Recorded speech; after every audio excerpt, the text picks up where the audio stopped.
Bueno, sean muy bienvenidos nuevamente a este Diálogo Piensa, ya habitualmente en formato digital.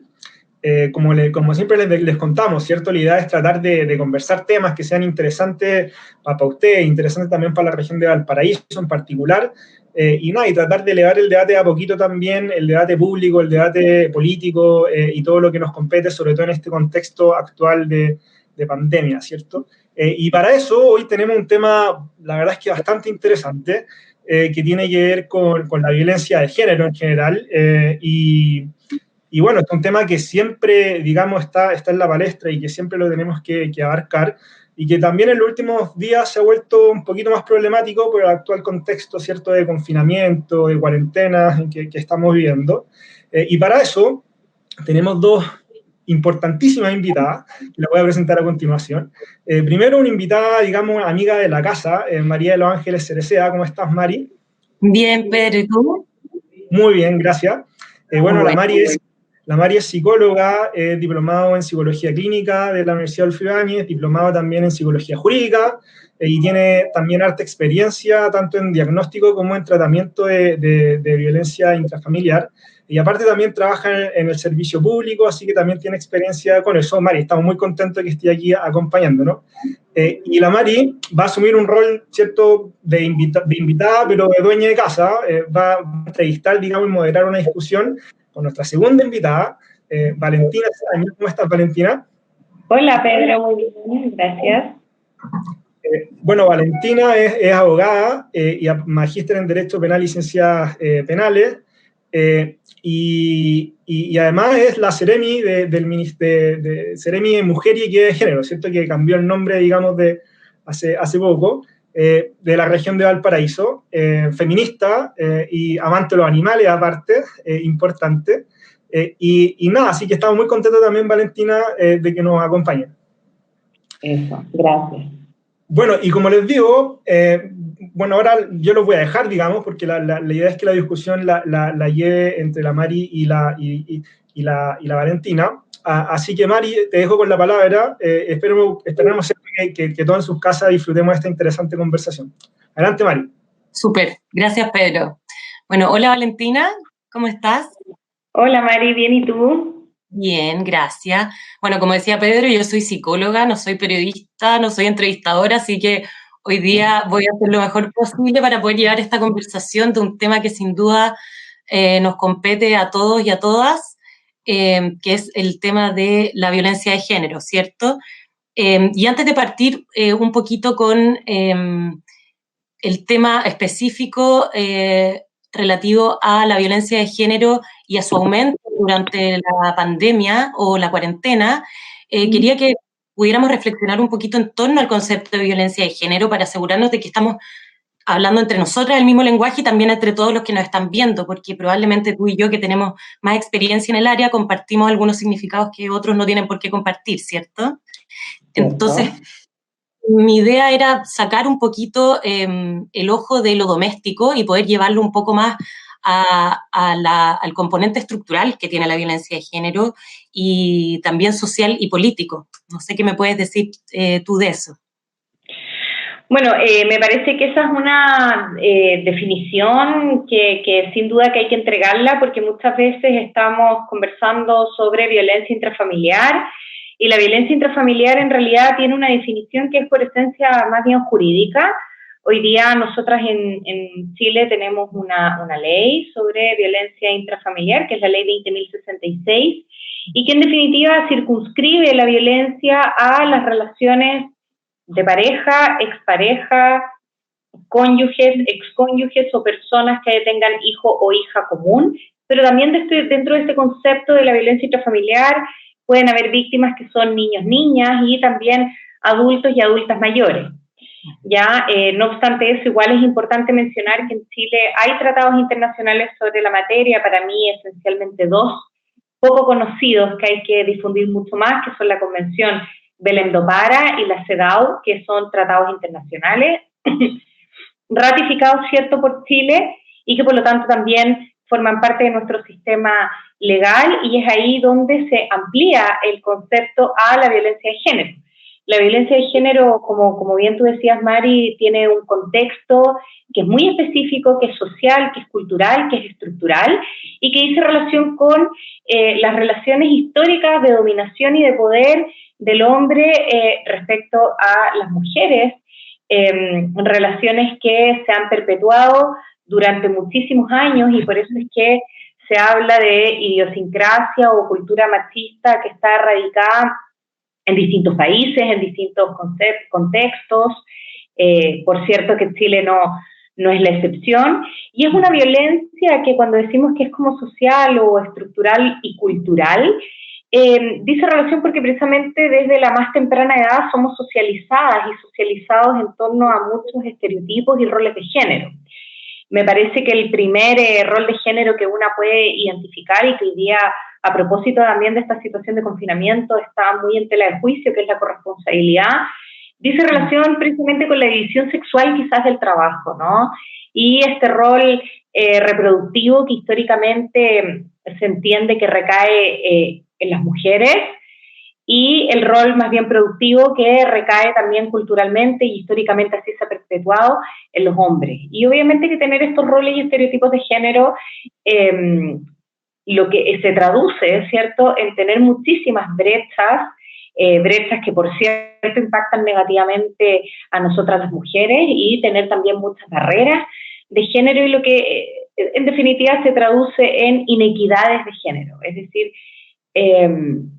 creo que también es importante relevar, y a propósito de la presentación que hacía Pedro, es tremendamente necesario visibilizar que el 2016, lo que fue el CERNAM en su tiempo, y hoy ya CERNAMEG, tener en cuenta que ese servicio sigue vigente, pero nos transformamos en una Secretaría de Estado, que fuimos el Ministerio de la Mujer y la Equidad de Género. Vamos a estar de aniversario ahora muy pronto, el 1 de junio, y precisamente se agrega la equidad de género, porque estamos mirando esta construcción social, cultural, específica, y este contexto, ¿cierto?, que todavía nos mantiene en una sociedad que nos mira muchas veces a las mujeres como ciudadanas de segunda categoría, no teniendo acceso a los mismos derechos, y más allá de eso, y creo que es más profundo aún, hacer la reflexión de que no se nos reconocen los mismos derechos, pero tampoco se nos reconocen las mismas condiciones cuando vamos a acceder a esa igualdad de derechos.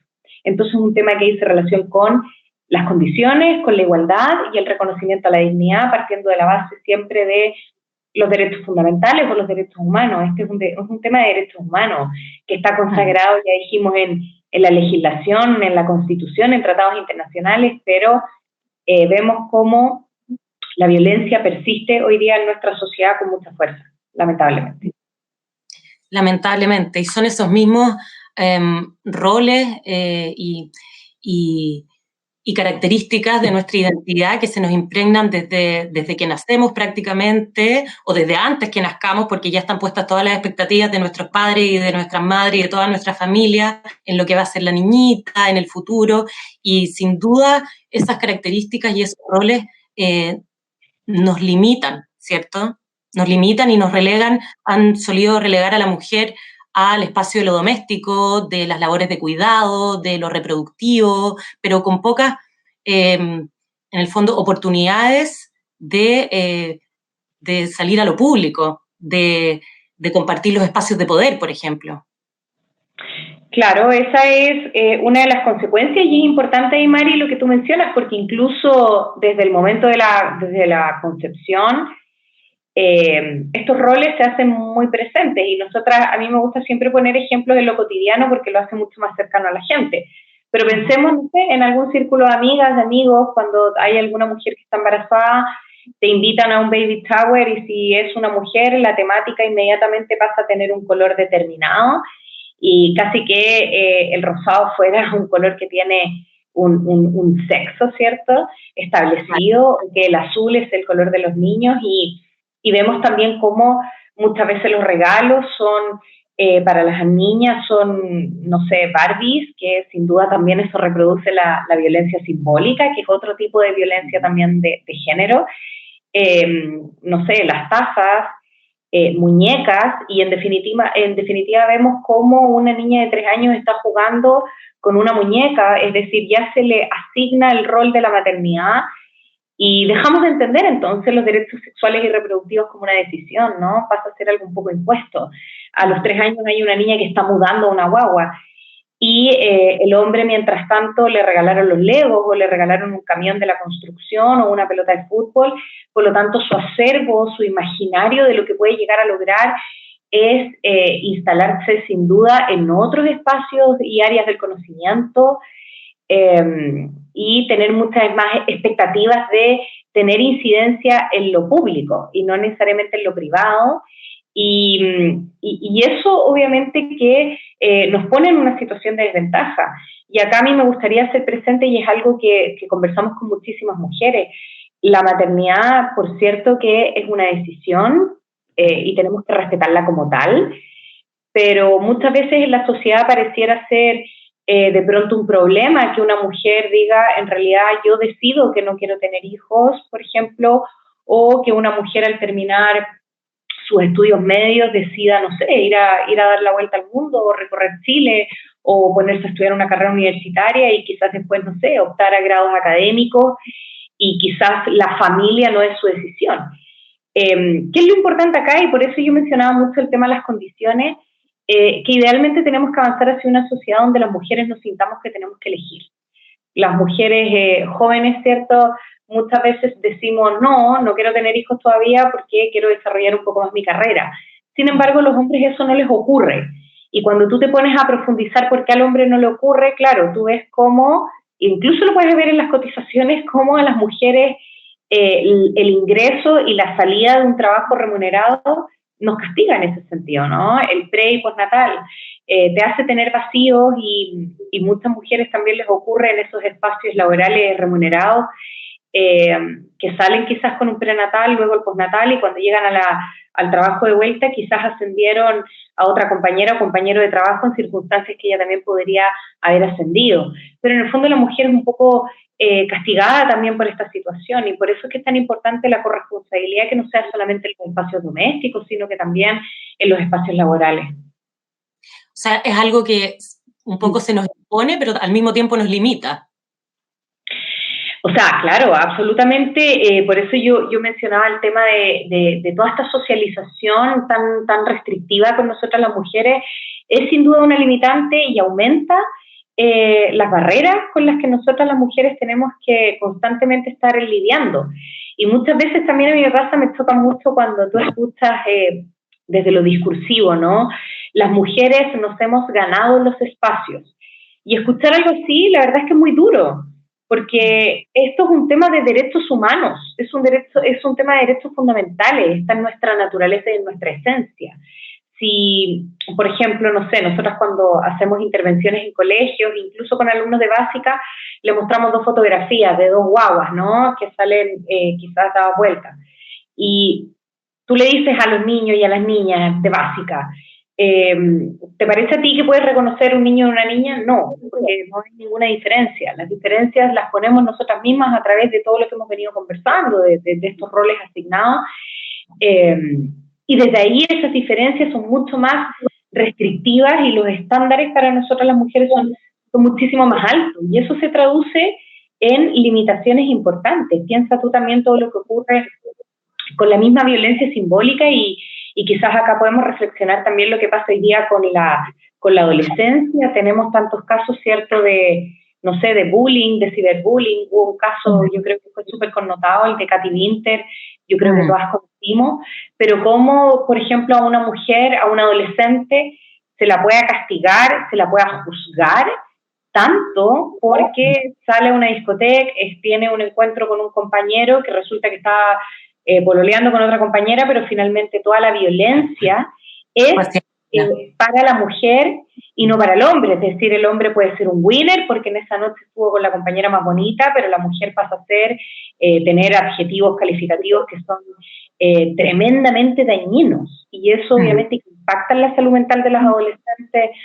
Tú puedes ver hoy día las tasas de suicidio adolescente, el bullying, el ciberbullying. Esto de las redes sociales también es una plataforma para violentar, y la violencia de género ahí es de alto impacto. Los mismos estándares de repente o cánones de belleza de las mujeres lo que hacen también es trastornos alimenticios en la infancia.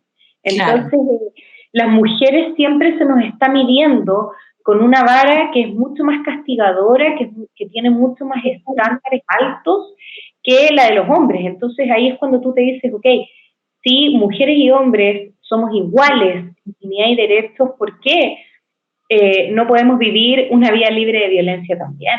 ¿Por qué no nos podemos desarrollar con un bien jurídico como la libertad, por ejemplo? ¿Por qué siempre tenemos que estar asociadas a estos estándares? Y resulta que después tú te encuentras con mujeres que tienen sentimientos de culpa altísimos. ¿Cuántas veces conversamos con mujeres que dicen, a mí me han dicho, incluso amigas, vale, me siento culpable ahora que estoy teletrabajando porque tengo que estar teletrabajando y mi hijo está jugando al lado y no le puedo prestar atención? Y las hace sentir culpables, ¿no? O te salía con las amigas, me voy a juntar con mis amigas, pero estoy constantemente pendiente de lo que está pasando con el hijo, con la hija, en vez de confiar también que en corresponsabilidad se puede asumir ese cuidado, y sin, ojalá, sentir la culpa, sin, ojalá, sentir la sobrecarga, pero sabemos también que las mujeres están relegadas a las labores de cuidado no solamente de hijos e hijas, sino que de adultos mayores, quizás de personas con discapacidad que puedan estar en la familia. Incluso si tú haces un análisis más profundo hoy día de lo que ocurre con las mujeres y las carreras que eligen para estudiar, las carreras que dicen relación con el asistencialismo, por ejemplo la medicina, la enfermería, hay más mujeres hoy día que hombres. Son paradigmas que se han ido rompiendo y los hombres están entrando más a las carreras de las STEAM, de la ciencia. Y yo creo que hizo relación también con este acervo cultural de cuando somos tan chicos y estos espectros, mientras al niño quizás le entregaron el microscopio y yo estaba mudando a la guagua o jugando a las tacitas. Entonces, no me puedo quizás ver en esos espacios. Va por ahí, ¿no? Por eso me interesaba tanto ver el componente cultural, social, ¿cierto? Para desnaturalizar un poco este tema de la violencia de género, porque hay muchas personas que piensan que esto es algo que viene casi predeterminado biológicamente, que siempre ha sido así y que por lo tanto está bien y que va a seguir siendo así, y por eso se sigue reproduciendo esta misma cultura. Yo tengo amigas mías que también me dicen con sus hijas chicas, por ejemplo, pero es que cuando la ven con la guagua, ¿cierto? Es que tiene un instinto maternal y le van asignando significados que en realidad son creencias sociales que uno va transmitiendo. Sí, nosotros tenemos todo un potencial biológico, hormonal para la maternidad, pero eso no te determina de ninguna manera, ni en tu gusto, ni en tus preferencias, ni en tus capacidades, ni en tus habilidades. Claro, y ese punto también es tremendamente importante. Es decir, la maternidad no nos hace mujeres, ¿no? Por lo mismo que yo te decía de la decisión, por ejemplo, quizás de no ser madre, e incluso más allá de la decisión, cuántas mujeres hay que, por problemas físicos, ¿cierto?, no pueden ser madres. Entonces ahí llega la pregunta, bueno, si es que estamos diciendo que el rol de la maternidad me define como mujer, yo, Valentina, quizás, si decido no tener hijos, entonces dejo de ser mujer, o una mujer que quizás no puede tener hijos biológicos deja de ser mujer. Por cierto que no es lo que nos define como tal. Es decir, nuestra condición de hombre-mujer es una cuestión netamente biológica. El género, que es lo masculino y lo femenino, son estas construcciones sociales que hay que desmitificar, que hay que deconstruir. Pensemos también en otros escenarios que nos pueden pasar. Por ejemplo, en la búsqueda de empleo o cuando estamos trabajando, ¿cuántas veces hemos escuchado hablar de esta división que yo también me parece que nos hace mucho daño, ¿no? De las habilidades duras y las habilidades blandas. Generalmente las habilidades duras, lo duro es signo, ¿cierto?, de fortaleza, de ser como un roble, ¿no? Y están asociadas a los hombres. Y se dice que las habilidades duras son capacidad inmediata de tomar decisiones, reacción frente a la crisis, números, estadistas, y las habilidades blandas, que lo blando es más bien frágil, es débil, se asocia a nosotras las mujeres y te dicen que, claro, es súper bueno tener mujeres en el equipo porque son mucho más cariñosas, son mucho más contenedoras, son más emocionales. Entonces, nuevamente se está reproduciendo este estereotipo de nosotras las mujeres. Y esto para mí no dice relación con los sexos, sino que dice relación con características de la personalidad. Hay liderazgos femeninos que con mucho liderazgo de tomar decisiones rápidas, de saber qué hacer ante la crisis, de administración, y también pueden ser liderazgos masculinos, así como también el liderazgos masculinos que son tremendamente quizás cariñosos, acogedores, sensibles, es decir, estas divisiones, insisto yo, entre caracterizar a las mujeres con ciertas cosas y a los hombres con otras nos hace mucho daño, porque son características de la personalidad y sin duda que en los espacios laborales las mixturas, pienso yo que siempre van a ser fortaleza, los liderazgos femeninos y masculinos se pueden potenciar, pero viene más la bajada por las características de la personalidad. Entonces allí también tenemos que hacer un ejercicio y quizá de repente me desordenan las ideas, pero es que aquí es fácil ir de un lado para otro, pero pensando lo que te comentaba de la educación y cómo estamos escogiendo las carreras, a veces yo hago el ejercicio y le pregunto a mujeres, ¿cuántas de ustedes, por ejemplo, en el colegio, en la básica o la media, leyeron autoras mujeres? O cuando tú tienes que hacer el ejercicio de qué autoras mujeres tú recuerdas haber leído. Generalmente se te viene a la cabeza, ¿cierto?, una Marcela Paz, probablemente es por ahí Violeta Parra, Gabriela Mistral, y dejemos de contar. Cuando tú haces el ejercicio de los hombres que tú recuerdas, aparecen muchos más nombres, o sea, hay canciones incluso que dicen Darwin tenía razón, ¿no? La evolución, y ahí siempre está presente el hombre en la ciencia. Yo en lo personal cuando estudié Derecho también, muchas veces los papers eran de académicos hombres y casi que tú dices, chuta, ¿dónde están las mujeres?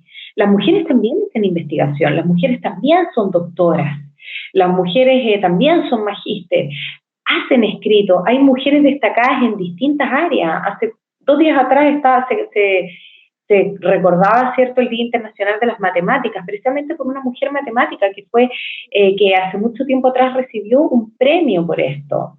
Pensemos que la educación también fue un derecho que no se nos reconoció naturalmente, tuvo que haber un decreto, ¿cierto?, que es el decreto Amunátegui, que permitió que las mujeres pudiéramos acceder a la universidad, y tú ves que las primeras mujeres que se titulan son de las carreras de Derecho y de las carreras de Medicina.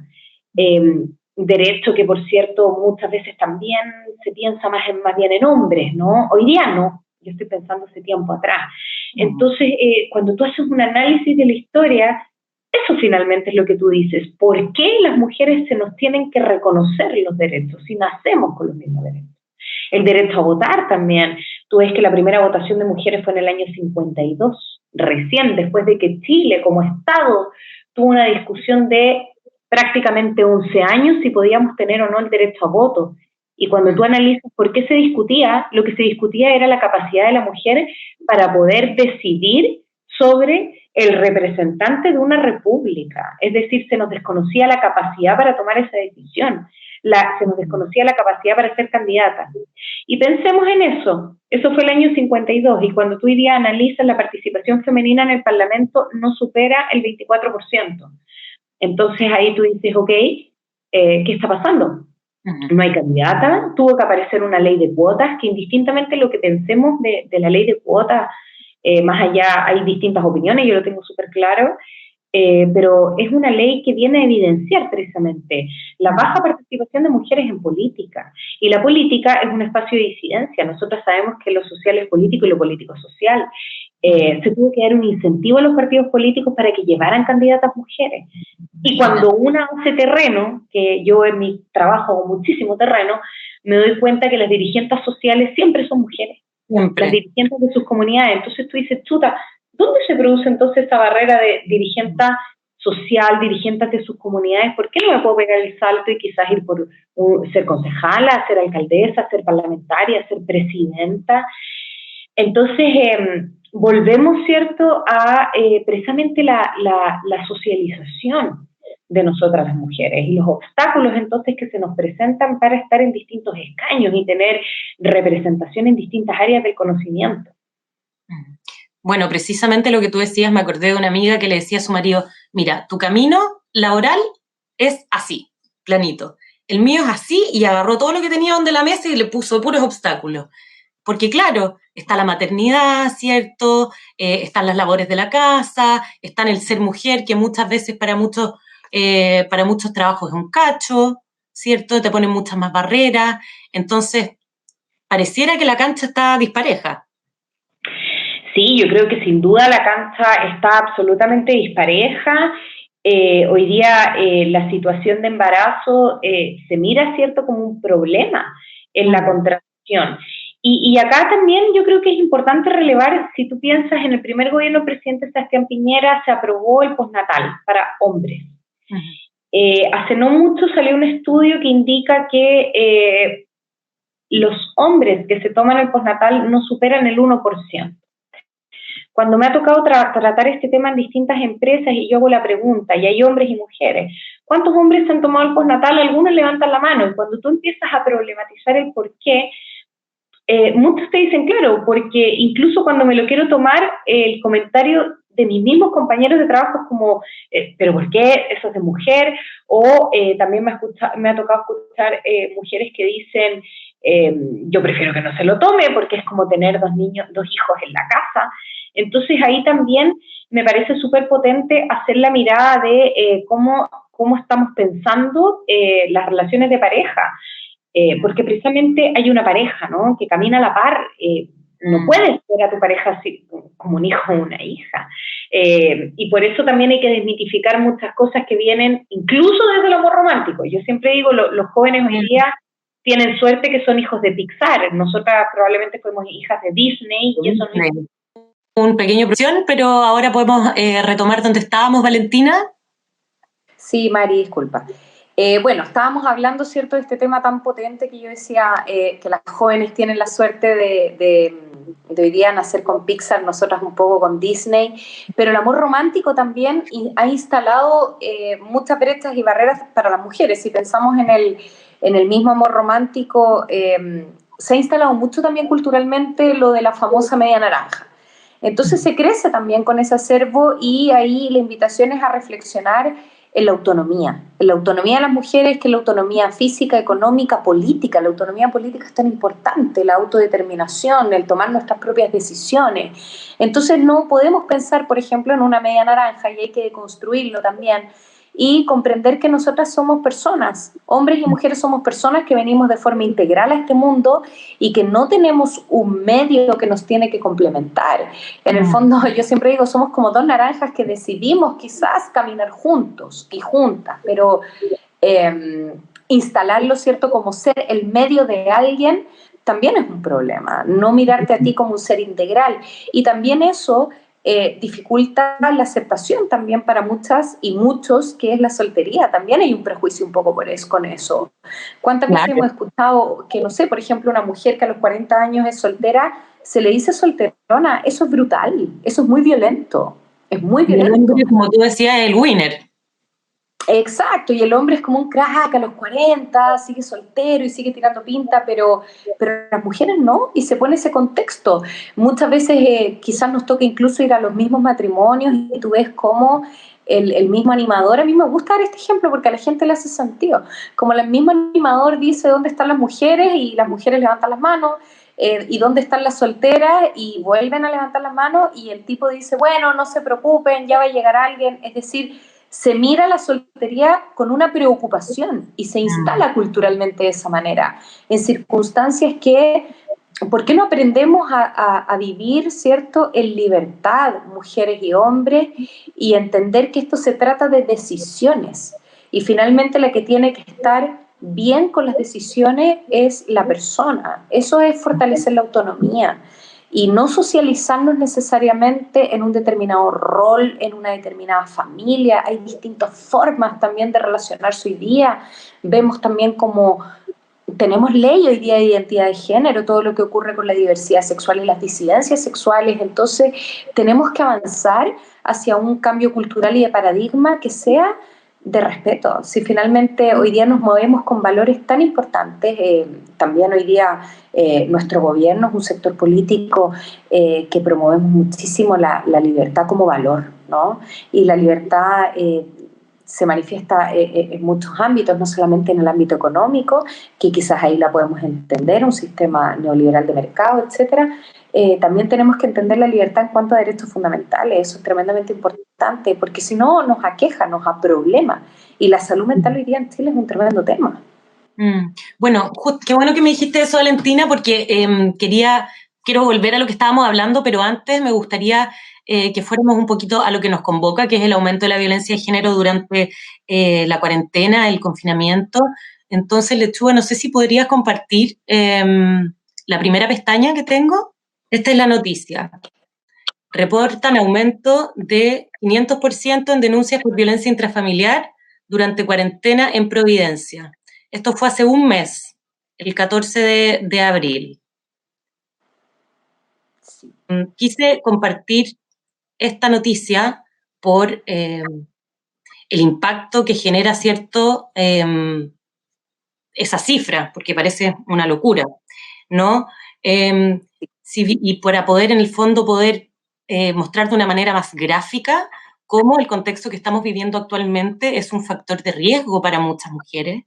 Y si bien hay muchos factores que son factores de riesgo, bajo ningún punto de vista son causa ni menos justificación, ¿cierto? Dentro del contexto de cuarentena, como por ejemplo el aumento de horas de convivencia dentro de la casa, que eso genera tensión en cualquier grupo familiar. Además, por ejemplo, de, no sé, el aumento de otros estresores psicosociales producto del confinamiento, como el temor legítimo al contagio, ¿cierto? La precarización del empleo y de los recursos económicos, la sobrecarga en las labores de las mujeres que comparten, como estábamos hablando de la falta de corresponsabilidad, ¿cierto? Entonces, las mujeres se tienen que hacer cargo de las labores de crianza, de cuidado, del hogar y además del trabajo remunerado. Todo esto con el aislamiento obligado, porque seguramente nosotras ya conocíamos el aislamiento como una consecuencia de la violencia de género, sobre todo de la violencia psicológica, ¿cierto? Ahora el aislamiento es una obligación. O sea, de hecho, si es que no lo cumple, está penado por la ley, en este momento en Santiago, por ejemplo. Entonces, quería que entráramos en ese tema un poquito y que tú también nos pudieras contar cómo se ha visto esto en la región. Eso. Bueno, contarles un poco que el tratamiento comunicacional que se le ha dado tiene algunos matices y yo creo que es súper importante comentarlos aquí.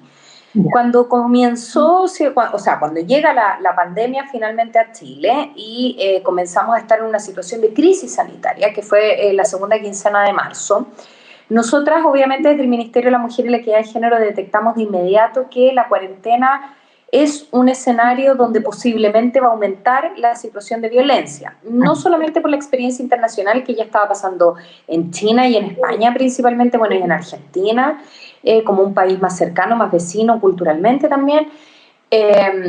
Nosotras en ese momento empezamos a construir un plan de contingencia. Tenemos que estar súper claros que Chile, claramente que esta situación de pandemia, no Chile, a todo el mundo nos pilló bastante desprevenidos y por lo tanto había que reflexionar y hacer los planes de contingencia. En ese escenario nosotras ya teníamos un canal desde el Ministerio que es el 1455, que es un teléfono de orientación, donde pueden llamar mujeres sobrevivientes de violencia y quienes sean víctimas y quienes sean testigos también de esta. Uh-huh.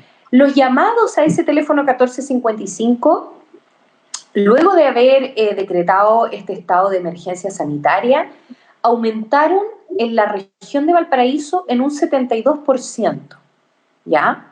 Los llamados. Lo interesante fue los llamados a este teléfono que es de orientación, no es de denuncia, aumentan en un 72%. Sin embargo, las denuncias, y según los datos del propio Ministerio Público, Carabineros de Chile, disminuyeron en nuestra región, cerca de un 17%. Entonces eso te lleva a distintas reflexiones. Primero, el preguntarte por qué la situación de encierro y confinamiento forzado puede aumentar las situaciones de violencia. Yo ahí quiero hacer como el link con lo que hablamos en un comienzo, entender, ¿cierto? No olvidar el concepto de la violencia que es estructural y es social, ¿ya? No es que va a aumentar la violencia porque estamos con quizás alguna crisis de ansiedad o de pánico porque nos podemos contagiar. Es muy posible que las relaciones de pareja donde ya estaba instalada y naturalizada una dinámica de violencia en un contexto de pareja pueda verse aumentada porque no hay espacios para salir, no hay espacios para acudir a tu red de apoyo. Estás confinada, obligada, viviendo con el agresor. Recordemos también que una mujer sobreviviente de violencia tiene mucha dependencia no solo económica, sino que también emocional. Y por lo tanto hay distintas situaciones que dificultan mucho más el visualizar y entender que estoy siendo víctima de una situación de violencia, porque hay que deconstruir, hay que desnaturalizar. Hay mucho miedo, hay mucha vergüenza, hay mucha desinformación sobre los tipos de violencia y cómo se manifiesta, dónde denunciar, dónde acudir. Y también se puede abrir otro flanco que ocurran episodios por primera vez estando en esta situación de cuarentena.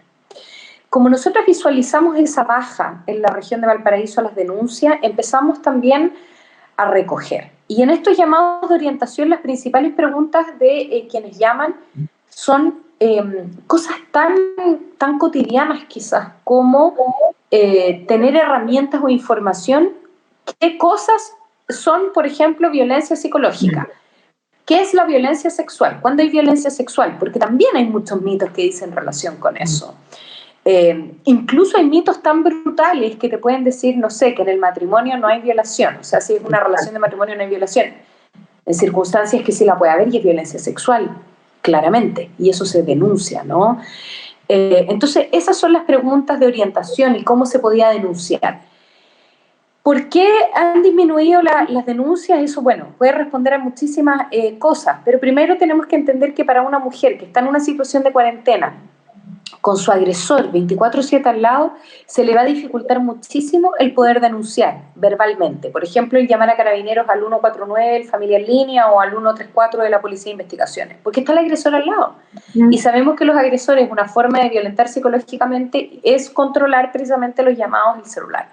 También estaba instalado... Se me viene a la mente el recuerdo de esta mujer que llamó a carabineros haciendo como que pedía una pizza, ¿cierto? La pizza.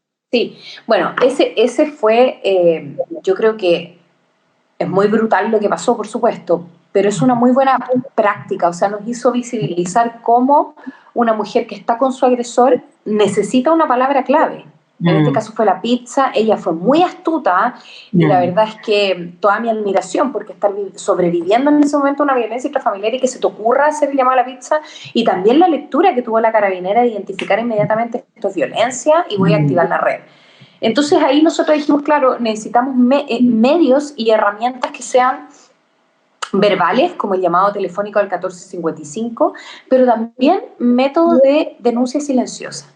Y por eso lanzamos dos grandes iniciativas de denuncia silenciosa, de comunicación, silenciosa. La primera de ellas fue el WhatsApp, que lanzamos desde el Ministerio de la Mujer y la Equidad de Género hace una semana atrás, que me voy a tomar el espacio de decirlo porque nunca está de más difundirlo, pero es el más 569-9700.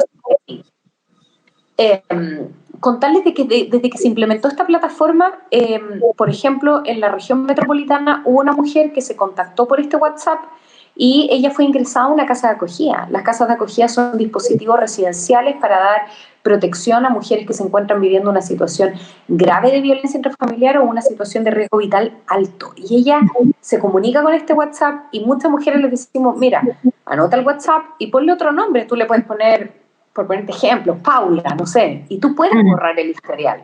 Entonces te permite tener un ámbito de privacidad que no va a controlar, o va a ser mucho más difícil que lo controle este agresor. Y también lanzamos la iniciativa Mascarilla 19, que ha sido una tremenda iniciativa que se instaló en las farmacias, en las grandes cadenas. Yo he estado, la verdad es que en todas las provincias, tengo pendiente la provincia de San Felipe, pero queremos hacerlo la próxima semana. Se han sumado las farmacias locales. Y Mascarilla 19... me lo preguntan mucho, no es una palabra secreta, es una palabra clave.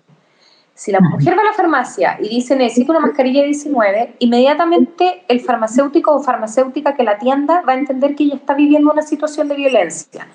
Y la respuesta va a ser, no tengo la mascarilla 19, pero déjeme sus datos y cuando me llegue yo la contacto. Y dígame la hora en que le conviene. ¿Y por qué?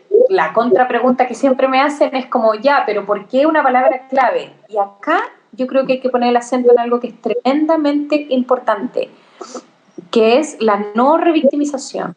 Si una mujer tuviera que ir a la farmacia y contarle además al farmacéutico su historia de violencia, la estamos revictimizando. contando, porque después se la va a tener que contar al 1455, a los profesionales, después al carabinero para hacer la denuncia, después quizás a la abogada del dispositivo del CERNAMEC, a la dupla psicosocial. Entonces todo eso revictimiza. Y no podemos revictimizar a una mujer que es sobreviviente de violencia, porque eso ya causa mucho daño. Entonces también lanzamos ese medio, que es un medio más silencioso. ¿Y por qué la farmacia? Y acá yo quiero retomar la idea del toque de queda, y algo que ha sido súper categórico nuestro ministro Mañalich, el ministro Blumel también lo ha mencionado, bueno, la propia subsecretaria de la mujer, ahora la ministra también. Si estamos en toque de queda, las mujeres pueden salir a pedir ayuda. Es decir, el toque de queda, que es desde las 22 horas en adelante, te permite, si estás sobreviviendo a una situación de violencia en ese momento, salir y pedir ayuda. Y bueno, y el último canal y herramienta que abrimos es un sistema también así live, que se llama Contigo Mujer, donde estamos haciendo conversatorios sobre distintas temáticas que han sido súper potentes, de distintas problemáticas que a las mujeres hoy día le pueden estar preocupando, por ejemplo, pensión de alimentos, causas de violencia, qué es la violencia. Hay muchas dudas sobre qué es la violencia, cómo se manifiesta, dónde la puedo denunciar. Y quiero tocar el último punto también que me parece súper importante, que tú también algo mencionaste, que lo conversamos un ratito, lo de la corresponsabilidad y la sobrecarga a mujeres. Hoy día hay estudios súper interesantes que hablan del uso del tiempo de hombres y mujeres, ¿ya? Hoy día pareciera ser que estamos en una cultura que tiene mucho miedo de instar también al ocio o simplemente al descanso. Es como que culturalmente le tenemos un poco de miedo al ocio.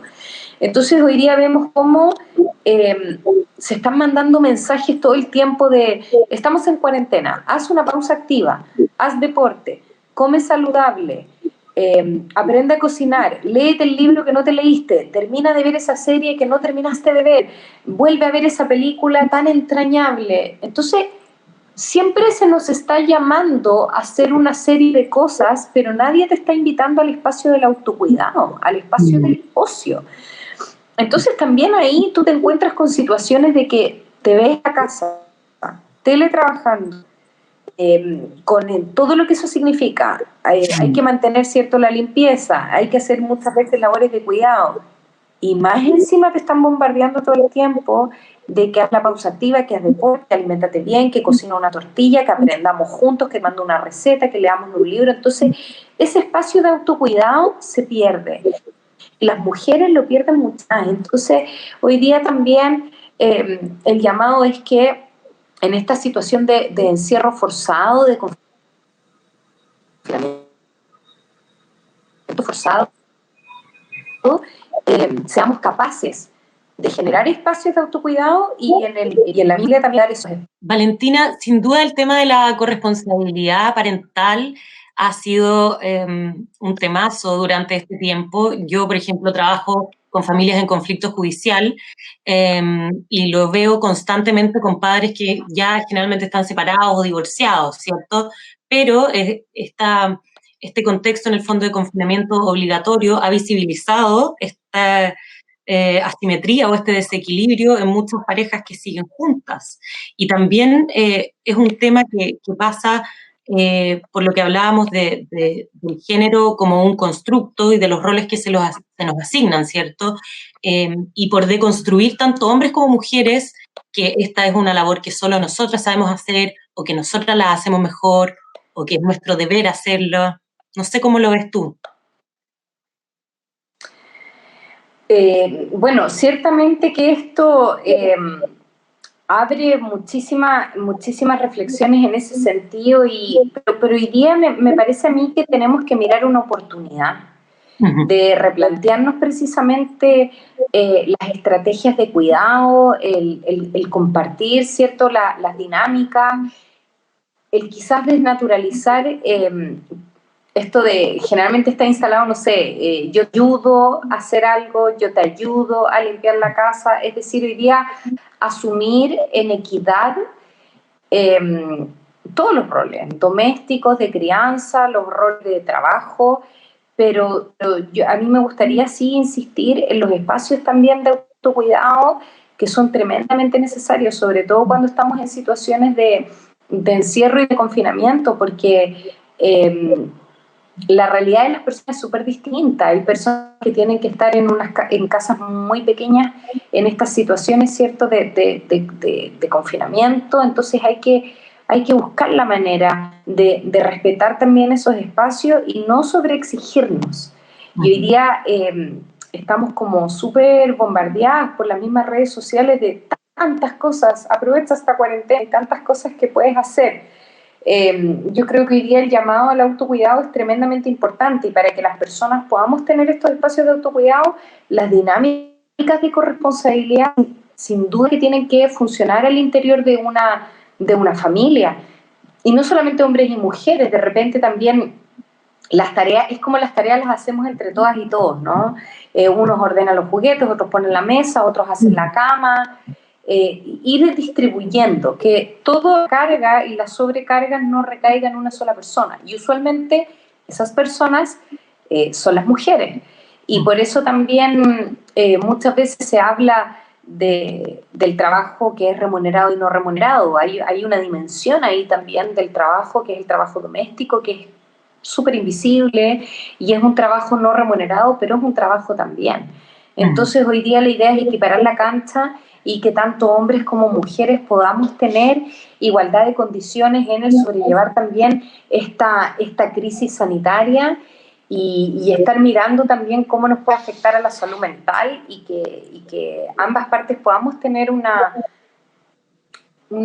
vida tranquila, lo más tranquila posible, haciendo las tareas que hay que hacer, asumiendo las responsabilidades, pero de forma compartida. No puede recaer todo lo reproductivo en la mujer, porque eso sería perpetuar precisamente esos roles y estereotipos que conversábamos al inicio de este encuentro. Exacto. Valentina, quería compartir contigo otra noticia. Esta es una noticia sin duda desafortunada, ¿cierto?, que se refiere a un femicidio que ocurrió el 27 de abril. Yulisa Cerda, de 22 años, quien, de acuerdo a los antecedentes que se muestran aquí en la noticia, había tenido al menos 3 denuncias en Carabineros, y además dos de esas denuncias en el fondo iban a ser vistas en audiencias en marzo y abril, que podrían haber dado lugar a alguna medida de protección, y que fueron suspendidas por el tema del COVID-19. Una semana después murió, ¿cierto?, en manos de el nombre, Ignacio Castillo, me parece que es el apellido. Sí, Ignacio Castillo, con un arma de fuego. Entonces, esto nos hace pensar qué pasa con las instancias judiciales, ¿cierto? ¿Siguen funcionando? ¿Están funcionando de la misma forma? ¿Se están suspendiendo las audiencias? ¿Qué está pasando con las medidas de protección? Porque esta noticia nos deja a todos, ¿cierto?, quienes no tenemos mayor información, los pelos un poco de punta, y si hay una mujer en situación de violencia que quisiera denunciar, tal vez la hace cuestionárselo 2 o 3 veces. Bueno, sí, lamentablemente han ocurrido femicidios. En lo que va del año en Chile han ocurrido 12 femicidios consumados. Uno de ellos fue en la región de Valparaíso, fue durante el mes de marzo, antes de esta crisis sanitaria, en la comuna de Los Andes. Sin duda que cuando decimos 12 femicidios, esto es mucho más profundo que una cifra. Tenemos que pensar en 12 mujeres asesinadas, ¿no?, por sus parejas o exparejas. Hoy día es importante señalar esto, decirles que las causas por violencia intrafamiliar tienen prioridad hoy día en los tribunales de familia, en los tribunales de garantía. Incluso el CERNAMEG, que es el Servicio Nacional de la Mujer y la Equidad de Género, a través de todas las abogadas de sus dispositivos, se solicitó que se pudieran renovar las medidas cautelares de prohibición de acercamiento, y los tribunales acogieron, entendiendo este aumento, ¿cierto?, en las denuncias, aumento en las denuncias, este aumento en las situaciones de violencia intrafamiliar en tiempos de cuarentena, y muchos tribunales de familia accedieron a prorrogar estas medidas cautelares de prohibición de acercamiento. Y acá yo quiero señalar que en la región de Valparaíso 14 centros de la mujer que son dispositivos de atención integral. Hay una dupla psicosocial y jurídica, tripleta. En el fondo también hay un abogado para atender, contener y hacer primera acogida a mujeres sobrevivientes de violencia intrafamiliar. Y también hay atención legal, hay abogados y abogadas en estos dispositivos para representarlas judicialmente en sus causas. Y también tenemos los dispositivos casas de acogida, que son casas, son residenciales confidenciales, por eso no puedo decir dónde se encuentran ubicadas, donde pueden ingresar mujeres con sus hijos que se encuentran en situación de riesgo grave o vital por ser sobrevivientes de violencia intrafamiliar. Y ellas también pueden ingresar. Hoy tenemos mujeres ingresadas pero tenemos todavía posibilidades de seguir ingresando. También contarles que en la región de Valparaíso está el CBS, que es el Centro de Atención de Víctimas de Delitos Sexuales. La violencia sexual, también hemos tenido casos emblemáticos este último tiempo en Valparaíso, ¿cierto? Bueno, el mismo femicidio con los Andes, también hubo una agresión sexual en ese contexto, y por lo tanto son dispositivos que también están atendiendo a mujeres que sean víctimas de violencia sexual. Así es que contarles que hemos dado continuidad a la atención en forma presencial, en forma remota, por sistemas de turno, resguardando todas las medidas sanitarias y seguridad, y hemos ido también haciendo nuevos ingresos por hechos de violencia que se han suscitado en esta situación de confinamiento y forzado y esta situación de cuarentena. Así que las mujeres tengan la garantía que hoy día el CERNAMEG sigue atendiendo a mujeres, además de estas herramientas que yo les contaba del Ministerio. Perfecto. Lo que me pasa, Valentina, y me pongo a reflexionar un poco, es respecto de los hombres que ejercen violencia, ¿cierto? Y no me refiero a los que efectivamente son formalizados y posteriormente condenados, sino que, por ejemplo, las causas que se tramitan en el Tribunal de Familia y muchas veces llegan a acuerdos o suspensiones condicionales y son derivados a estos dispositivos, ciertos centros o programas de psicoeducación o reeducación para hombres que ejercen violencia, pero también entiendo que son centros que tienen requisitos súper específicos para entrar y que muchos hombres quedan fuera, porque, por ejemplo, entiendo que no pueden ingresar hombres con consumo problemático de alcohol o drogas o con alguna psicopatología de base, o también incluso tienen que haber reconocido el ejercicio de la violencia. Entonces, era un poco para reflexionar, ¿qué pasa con esos hombres? ¿Estamos un poco al debe con el poder generar instancias para poder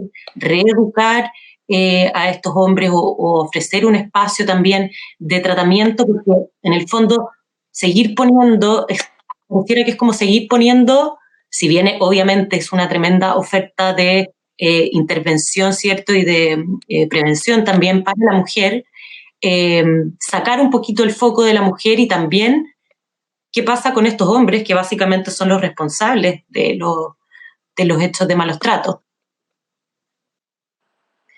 Bueno, tuvimos algunos problemas de conexión, pero había quedado una pregunta hecha, Valentina, respecto a qué pasa con estos hombres que ejercen violencia y que no son formalizados, no son condenados finalmente. Bueno, como tú bien dices, hoy día tenemos que tener una política pública que tiene, obviamente, que por principales sujetas de atención a las mujeres, ciertamente, y es en ese sentido donde están las orientaciones técnicas de nuestro Ministerio del Servicio, pero claramente que los hombres quienes ejercen violencia intrafamiliar son los únicos responsables de esto. Y hay muchas cosas también interesantes para reflexionar. En primer lugar, lo que me gustaría señalar, que muchas veces son los mismos tribunales los que hablan e instalan que la violencia intrafamiliar, la violencia de género, vendría a ser un descontrol de impulsos. Y desde ahí es lo primero que hay que deconstruir. Si nosotras problematizamos que el agresor ejerce violencia en contra de una mujer porque tiene quizás algún descontrol de impulso o porque es enfermo, ¿cuántas veces escuchamos, no, este tipo está enfermo? Podríamos caer en aberraciones tan terribles como pensar que ese hombre podría incluso ser inimputable penalmente si es que fuera una persona enferma.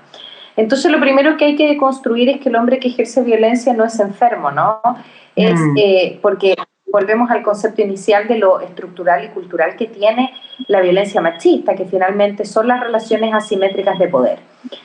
Entonces, bueno, Valentina, si me permite un poquito, a mí me ha tocado, por ejemplo, ejemplo, cuando he trabajado en evaluaciones periciales en violencia de género, que muchas veces los jueces y las juezas, o los abogados también, me solicitan si es que, bueno, como tú dices, si es que el agresor tiene descontrol de impulso, o si es que la evaluada tiene perfil de víctima, donde vuelve a recaer un poco la culpa sobre la mujer y decir que, bueno, porque tú eres de determinada forma, entonces por eso sufres de violencia.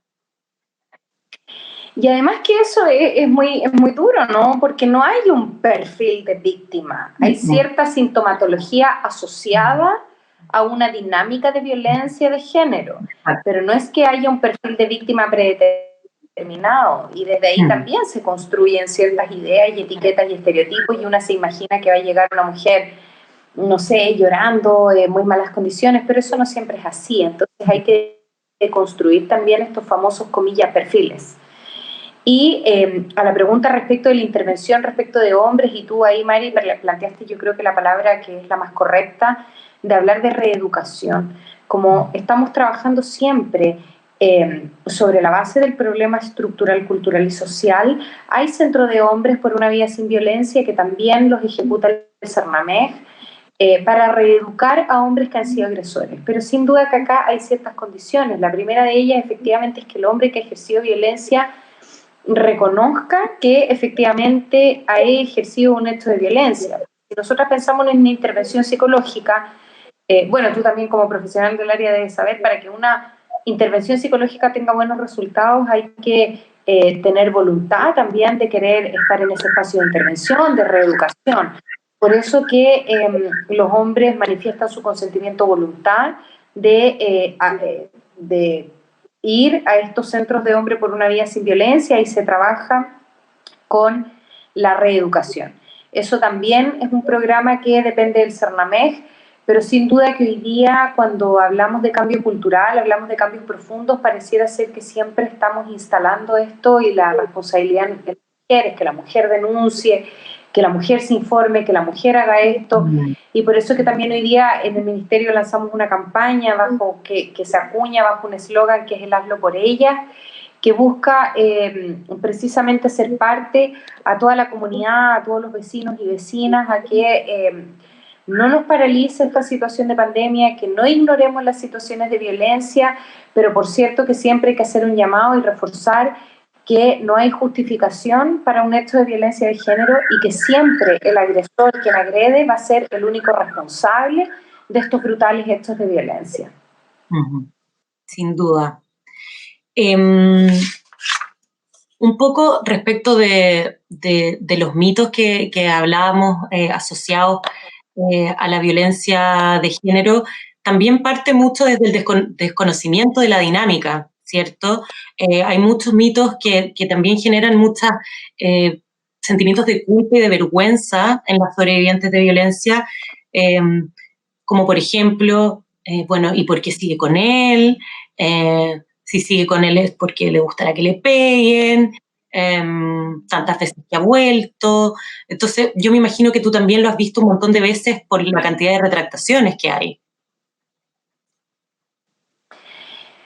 Claro, yo creo que ahí los desistimientos de las mujeres, o quizás no querer denunciar, responden a factores que son múltiples, ¿no? Factores muy diversos. Pero lo primero, hoy día, y era un poco, y yo creo que también es lo que se perpetúa y lo que se esconde detrás de lo cultural que hay detrás de esto, ¿no? Y es precisamente hacer juicios de valor respecto a las mujeres y tener que escuchar cosas tan terribles como: si sigue ahí es porque le gusta que la maltraten. En el fondo, a nadie le gusta que la golpeen, que la violenten, que la maltraten, a ningún ser humano, digamos, a nadie. Todos queremos vivir una vida y aspiramos a vivir una vida libre de violencia. Entonces, también hay que desprenderse de los juicios. Acá tenemos que entender que las únicas personas que pueden hacer juicios de valor son los tribunales de justicia, son los jueces, para eso están. La comunidad no estamos para hacer juicios de valor, muy por el contrario, estamos para ser una red primaria, para constituirnos como red primaria de apoyo a las mujeres que viven una situación de violencia intrafamiliar o una situación de violencia de género. No podemos criticar, no podemos juzgar, no podemos cuestionar, todo lo contrario, tenemos que empatizar con esa mujer sobreviviente, porque la mujer sobreviviente es una mujer que está con un daño en su autoestima que es muy importante, con una vulnerabilidad también que es tremendamente importante, y por lo tanto las críticas y los juicios de valor también tenemos que desprendernos, porque eso también responsabiliza a las mujeres de los propios actos de violencia y las culpas. Y el desistimiento dice relación también muchas veces con que los procesos judiciales a veces son muy largos, hay situaciones de dependencia, pero es parte también del ciclo de la violencia, interrumpir la relación, retomar la relación, volver a interrumpirla, ir y volver, ¿no? Es parte del ciclo de violencia. Interrumpir un ciclo de violencia es algo que es tremendamente duro, es algo que es muy complicado para la mujer que es sobreviviente. Y por eso es que queremos reforzar la importancia de tener redes primarias y fuertes de apoyo y no tener un sistema familiar que juzgue y critique las decisiones de esa mujer. Y por cierto que la comunidad tampoco podemos ser meros observadores y estar prejuzgando, tenemos que hacernos partícipes de erradicar la violencia. Erradicar la violencia de género es finalmente tarea de todos y todas. Y un poquito, Valentina, para ir cerrando, porque me parece que ya estamos cerca del tiempo, me gustaría, si nos pudieras dar una reflexión en torno a cuáles son los desafíos precisamente, no solo de quienes trabajamos con sobrevivientes de violencia de género, sino que también para el resto de la comunidad. ¿Cuáles son los desafíos para lograr, en el fondo, construir una sociedad más equitativa, más igualitaria y poder erradicar la violencia de género?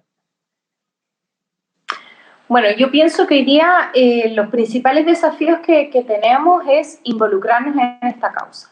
Primero que todo, entender que la violencia de género es un tema, es una problemática que afecta a muchísimas mujeres chilenas y que responde a un sistema cultural que está arraigado en la cultura y en la idiosincrasia.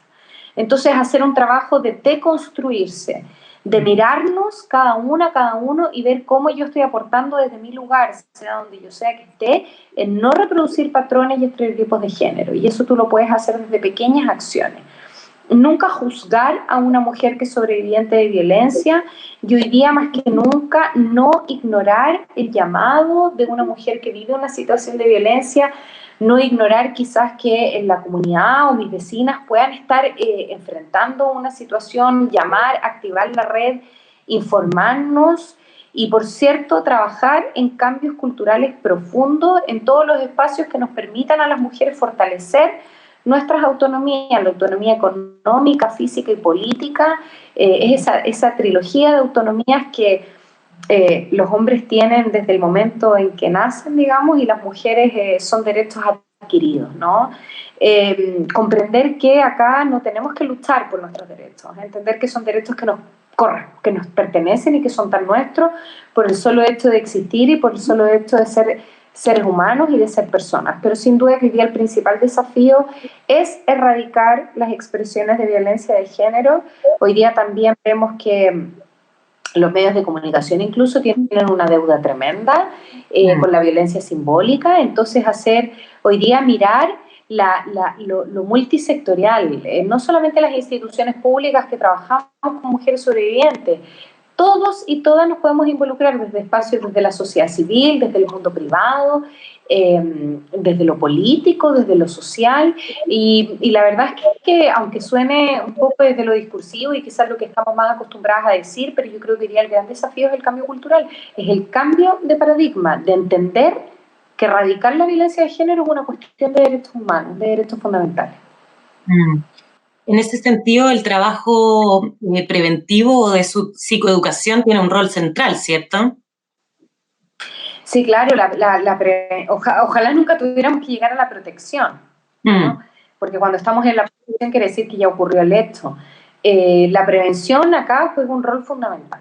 Y la prevención hay que hacerla en terreno, hay que hacerla reflexionando mucho, hay que hacerla conversando, teniendo los espacios como el que acabamos de tener, estando en los espacios académicos, estando en lo político, estando en los discursos. Esa es la forma de hacer prevención y la deconstrucción sin duda que parte a propósito de una educación no sexista.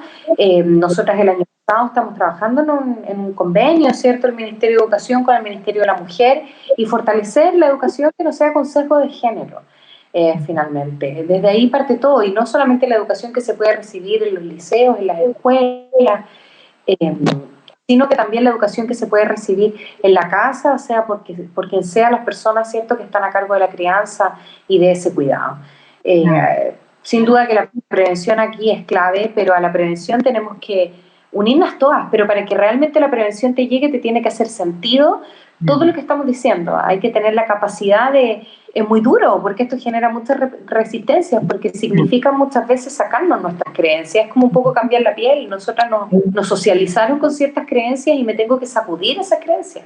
Me tengo que sacar etiquetas, me tengo que deconstruir. Y ese trabajo muchas veces es duro, es difícil. Entonces el primer paso es mirarse y desde el lugar que yo me estoy mirando, ¿qué estoy haciendo yo para avanzar hacia la equidad de género y el pleno reconocimiento de derechos a mujeres y hombres?